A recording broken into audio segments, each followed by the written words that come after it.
Recordemos, habíamos visto la ecuación de Schrödinger, la versión dependiente del tiempo y la independiente del tiempo, también la función de onda. También vimos qué pasaba en el caso de tener un potencial con simetría esférica, en donde en las soluciones aparecían los armónicos esféricos y esto permitía conocer una parte de las funciones de onda que iban a ser solución de la ecuación de Schrödinger. Estos armónicos esféricos nos daban las partes angulares, pero después quedaba pendiente una ecuación radial. Ahora vamos a hablar del átomo de hidrógeno, el electrón con el protón, que por supuesto no es una partícula elemental, pero nos va a servir como modelo para estados ligados no relativistas. El protón es mucho más masivo que el electrón, así que básicamente lo que hacemos es suponer que tenemos el protón en el origen y después tendremos el electrón por fuera. Así que cualquier función de onda que obtengamos de la ecuación de Schrödinger va a ser para el electrón. El protón en el origen no se mueve y solo tenemos su influencia sobre el electrón. Por supuesto, esto lo estamos diciendo relativo a ellos dos nada más. Y entonces lo que necesitamos para la ecuación de Schrödinger es el potencial. Y esto no va a ser más que otro potencial coulombiano que en unidades gaussianas es menos e cuadrado r, donde e es la carga del electrón. En el fondo es un potencial coulombiano. Si nos olvidamos de las unidades gaussianas habrá que poner 4pi, las constantes, etc. Y entonces, como vamos a tener una simetría esférica, vamos a ir a lo que vimos justamente con las soluciones para una ecuación de Schrödinger con un B con simetría esférica. Esto tiene simetría esférica, depende nada más de R. Y eso significa también que tenemos que solucionar la ecuación de Schrödinger radial. Como lo venimos diciendo en los videos anteriores, todo esto está en los videos de mecánica cuántica. Esto de la parte del átomo de hidrógeno también, así que simplemente vamos a ir enunciando resultados. En este caso, lo que vamos a tener es soluciones normalizables solo cuando la energía sea específicamente estos valores. Va a ser menos m e cuarta 2h barra cuadrado n cuadrado. Entonces, acá el n, número natural. Ahora vamos a especificar qué es cada cosa. Esto se puede escribir como menos alfa cuadrado m c cuadrado 1 sobre 2n cuadrado.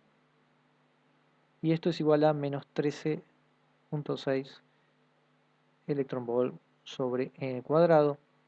Entonces, esos E salen de acá, de resolver esta ecuación de Schrödinger radial. Por la parte no radial la teníamos con los armónicos esféricos.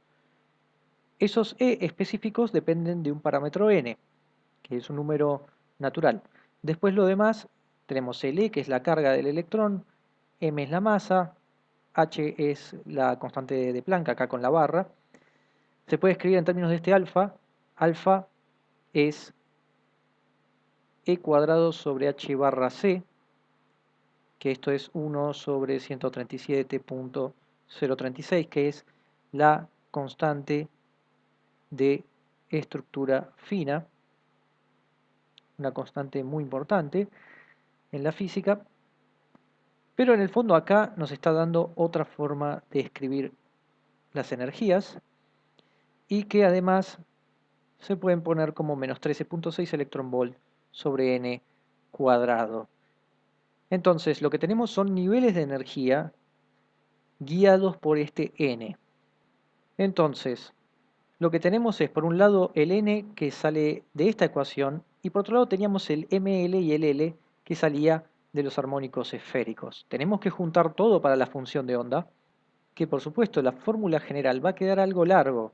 De hecho acá lo tenemos, la función de onda queda todo esto que tenemos acá y son las partes que fuimos diciendo, porque tenemos la parte radial, la parte angular, la parte que dependía del tiempo. Entonces, por un lado está la función de onda que tiene que ver con lo radial, por ejemplo acá aparece el R y el R. Después está el armónico esférico, que eso es lo que depende de tita y phi. Y después también teníamos lo que dependía del tiempo, que es esto de acá. Queda un parámetro A, que es h barra cuadrado sobre 2 sobre me cuadrado. Esto es lo que se llama el radio de Bohr, que es una estimación de cuál sería el tamaño del átomo. Por supuesto, esto no está definido, pero es para dar un número de alguna forma. Y aparece L acá. L es lo que se llama el polinomio de Laguerre asociado. Es decir, en esta parte aparecen polinomios que dependen de lo que tenemos acá. Así que como esto es la función de onda, va a estar asociado con la probabilidad de dónde encontrar el electrón en un átomo de hidrógeno. Acá tenemos las coordenadas y en qué tiempo. Así que según los números cuánticos que tengamos acá, tendremos distintas probabilidades, distintas distribuciones si se quiere. Pero lo que más nos interesa es esto, las energías que fueron obtenidas por Bohr en 1913 usando teorías clásicas mezclado con una primitiva teoría cuántica. Y como acá tenemos un n, vamos a tener distintos niveles de energía. Por supuesto, está asociado también con el n que aparece en la función de onda. N es el número cuántico principal. Después tenemos el L, que es el número cuántico asociado a el momento angular orbital. Luego tenemos el ML, que está asociado a la componente Z, sería el LZ, así como el L estaría asociado al L cuadrado. Esto lo vimos en momento angular cuántico. N ya vimos que era un natural. L puede ir desde 0 hasta n-1 y el LZ desde menos L hasta L. Tenemos un total de 2L más 1 mLs. Tenemos L para un lado, L para el otro y el del medio, el 0. Y después tenemos n distintos Ls. Esto lo que significa es que para un mismo número cuántico n tenemos un total de sumatoria desde L igual 0 hasta n-1 de 2L más 1. Estamos sumando n veces 2L más 1, que esto es n cuadrado. Esto es lo que se llama la degeneración del enésimo nivel de energía. El hidrógeno es un sistema muy degenerado.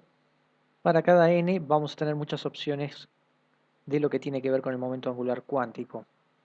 Ahora, en la práctica no se miden estas energías, sino la longitud de onda de la luz emitida cuando un electrón hace una transición de un alto nivel de energía a uno más bajo, o la luz absorbida cuando un electrón pasa de un nivel bajo a uno más alto.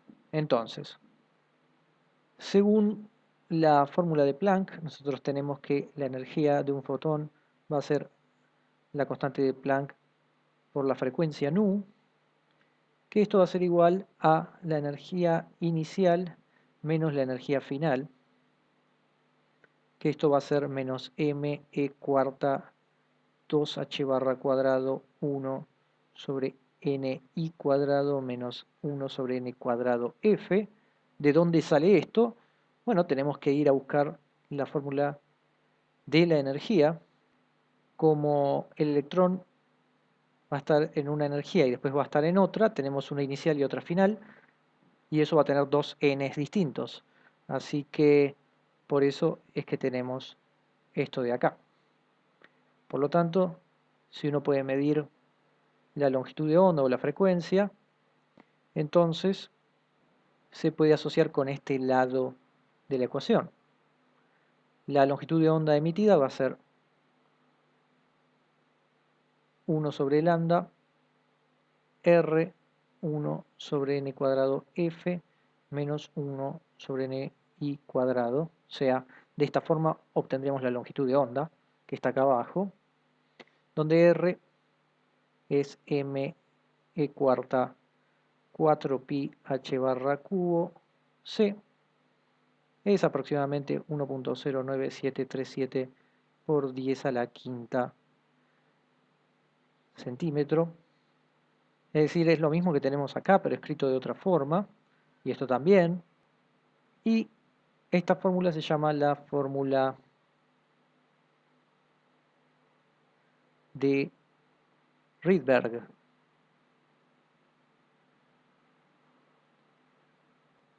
Es una fórmula para el espectro del hidrógeno y fue descubierta experimentalmente por los científicos del siglo XIX que hacían experimentos con la luz y con los espectros.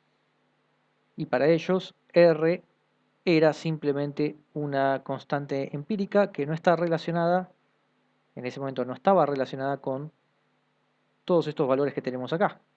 Justamente el triunfo de la teoría de Bohr fue que pudo derivar esta constante que para ese entonces era empírica. Pasó entonces de ser algo que salía de los experimentos a un número que dependía de constantes fundamentales, como lo son la masa, la carga del electrón, la velocidad de la luz y la constante de Planck y por supuesto 4pi. El espectro del hidrógeno lo podemos ver expresado en cuadros como este que tenemos acá. Cuando un átomo cambia de un estado a otro, entonces la diferencia en energía aparece en forma de la radiación. La energía del fotón es proporcional a la frecuencia de la radiación o inversamente proporcional a la longitud de onda, como vimos acá. Cuando hay absorción de radiación, entonces se pasa a un estado más alto y cuando se libera un fotón se pasa a un estado más bajo. El espectro se organiza en series de líneas que lo que comparten es un mismo nivel. Por ejemplo, la serie de Lyman, todos comparten el primer nivel. La única diferencia es cuánto caen. Podemos tener una caída del 2 al 1 o del 3 al 1 y así, más allá de que la diferencia puede ser cada vez menos, aunque también se va acumulando.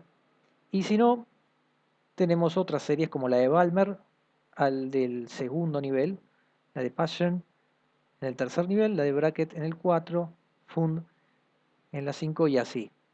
Estas series van a ser muy importantes. Por ejemplo, la serie de Balmer está en la zona visible. La serie de Lyman está más por el lado de ultravioleta. Y las que tenemos acá están más del lado del infrarrojo. Pero es la zona más cercana al visible. Por supuesto, estamos hablando en general las transiciones más cercanas. Entonces, lo que hemos podido ver es cómo se juntan la parte experimental con la parte teórica. Es decir, justamente, por ejemplo, con lo que dijimos de la constante de Rydberg, es que algo experimental puede ser explicado de forma teórica en términos de constantes fundamentales que ya vienen de otras partes de la física. Y no olvidemos, esto viene del hidrógeno, de la ecuación de Schrödinger y también de los estados ligados, porque en realidad lo que nos interesa a nosotros es que este mismo análisis lo vamos a poder hacer para otros estados ligados que nos interesen, que involucren partículas elementales. Eso es muy importante.